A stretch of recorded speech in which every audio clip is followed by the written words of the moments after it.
Assalamualaikum warahmatullahi wabarakatuh.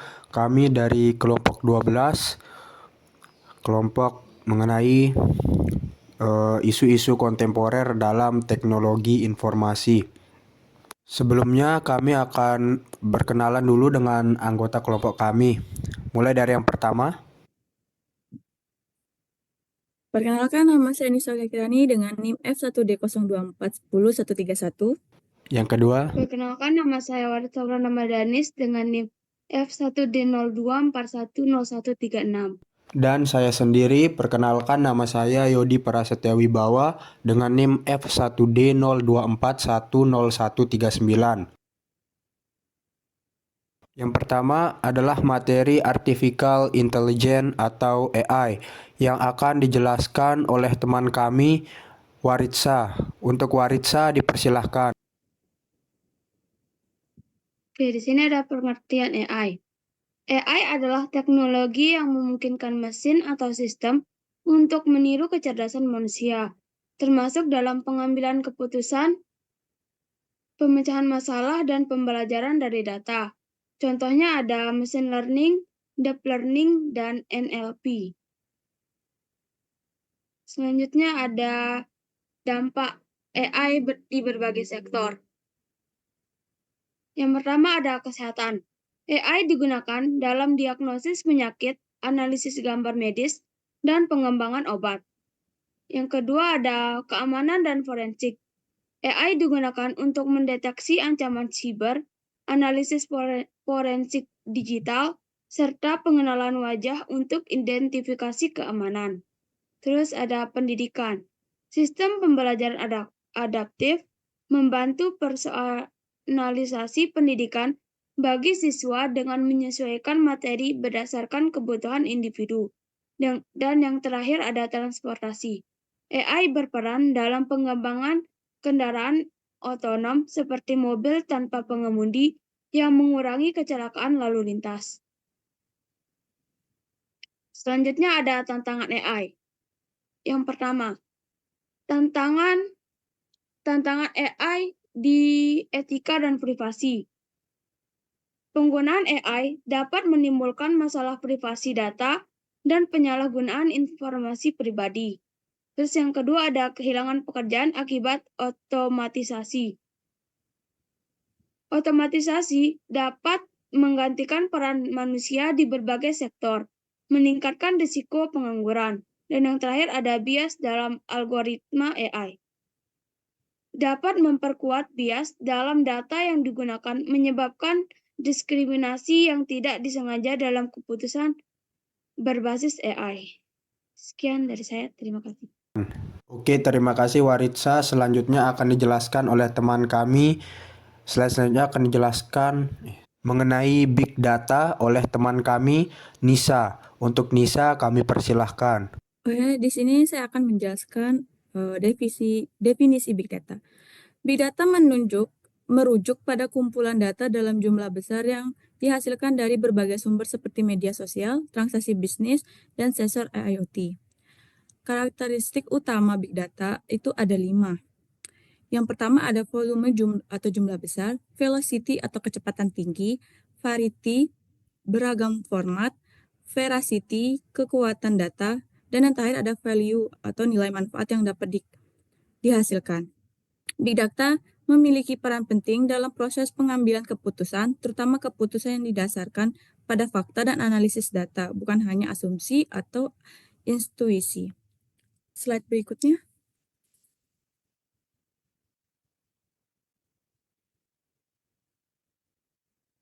Di sini saya akan menjelaskan manfaat Big Data dalam berbagai bidang. Yang pertama adalah bisnis.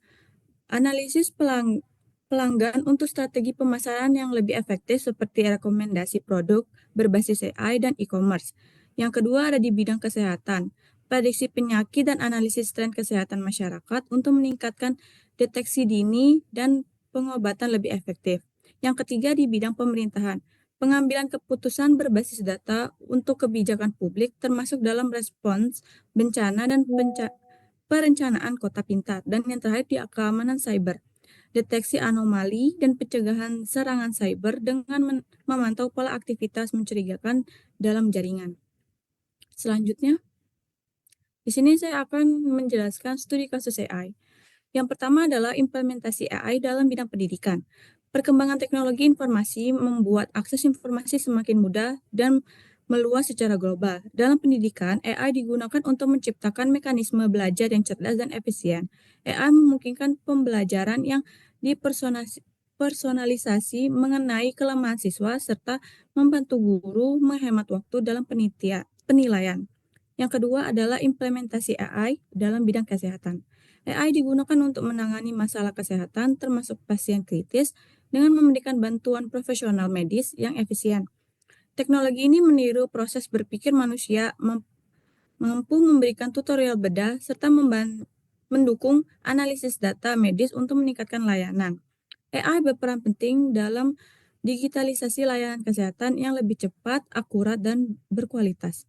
Yang ketiga, implementasi AI dalam bidang ekonomi. AI dan teknologi digital memperkuat pertumbuhan ekonomi melalui promosi digital, analisis data pelanggan, dan peningkatan hubungan konsumen. Ekonomi digital di Indonesia berkembang pesat, diproyeksi naik dari 40 miliar dolar Amerika pada tahun 2019 menjadi 130 miliar dolar Amerika pada tahun 2025. AI juga bermanfaat dalam percakapan otomatis di layanan keuangan untuk memberi rekomendasi produk. Dan yang terakhir adalah implementasi AI dalam bidang pertanian. AI diterapkan dalam smart garden untuk mengelola tanaman hortikultural secara otomatis. Sistem menggunakan Arduino, sensor kelembapan, suhu, serta Wi-Fi untuk memantau dan mengatur penyiraman dan pemupukan. Proses kalibrasi dilakukan dengan metode kadar air gravimetrik, dan sistem ini dapat digerakkan dengan listrik konvensional maupun energi terbarukan seperti PLTS, menjadikannya solusi pertanian modern yang efisien dan berkelanjutan. Sekian, terima kasih dari saya. Oke, terima kasih Nisa. Untuk slide selanjutnya akan dijelaskan oleh saya sendiri, yaitu mengenai studi kasus Big Data. Yang pertama, Big Data dalam keuangan. Big Data dalam keuangan membantu dalam deteksi penipuan, analisis kredit, serta pengambilan keputusan investasi. Data transaksi yang besar dianalisis untuk memprediksi perilaku pasar dan mengembangkan strategi bisnis. Yang kedua, Big Data dalam kesehatan. Big Data dalam kesehatan memungkinkan pengelolaan data pasien dalam jumlah besar, membantu diagnosis lebih akurat, dan menganalisis pola penyakit secara epidemiologis. Data dari wearable device juga digunakan untuk memantau kesehatan secara real time. Yang ketiga, Big Data dalam bisnis. Big Data dalam bisnis digunakan untuk memahami perilaku konsumen, meningkatkan layanan pelanggan, serta merancang strategi pemasaran yang lebih tepat sasaran berdasarkan tren dan preferensi konsumen. Dan yang terakhir, yang keempat, yaitu Big Data dalam pendidikan. Big Data di pendidikan digunakan untuk menganalisis performa siswa, menyesuaikan metode pengajaran, dan mengevaluasi efektivitas kurikulum. Lembaga pendidikan dapat mengoptimalkan strategi pengajaran berdasarkan analisis data. Slide selanjutnya yaitu kesimpulan. Yang pertama, AI dan Big Data memiliki dampak besar di berbagai sektor.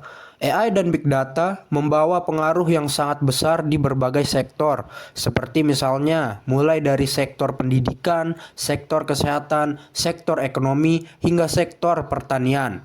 Yang kedua, tantangan seperti etika, privasi, dan keamanan perlu diperhatikan. Penggunaan teknologi ini harus mempertimbangkan aspek etika, privasi data, dan keamanan informasi yang kompleks. Kemudian yang ketiga, penggunaan yang bijak dapat membawa manfaat maksimal bagi masyarakat. Dengan penggunaan yang bijak dan terarah, teknologi ini dapat meningkatkan efisiensi dan memberikan manfaat besar bagi masyarakat secara luas. Sekian dari saya, terima kasih. Sekian dari kelompok kami, kelompok 12. Apabila ada kesalahan kata selama kami presentasi, mohon dimaafkan. Sekian dan terima kasih. Apabila ada teman-teman yang masih membingungkan dari hasil presentasi kelompok kami tadi, teman-teman bisa langsung saja berkomentar di kolom komentar. Wassalamualaikum warahmatullahi wabarakatuh. Selamat pagi, siang, sore, dan malam.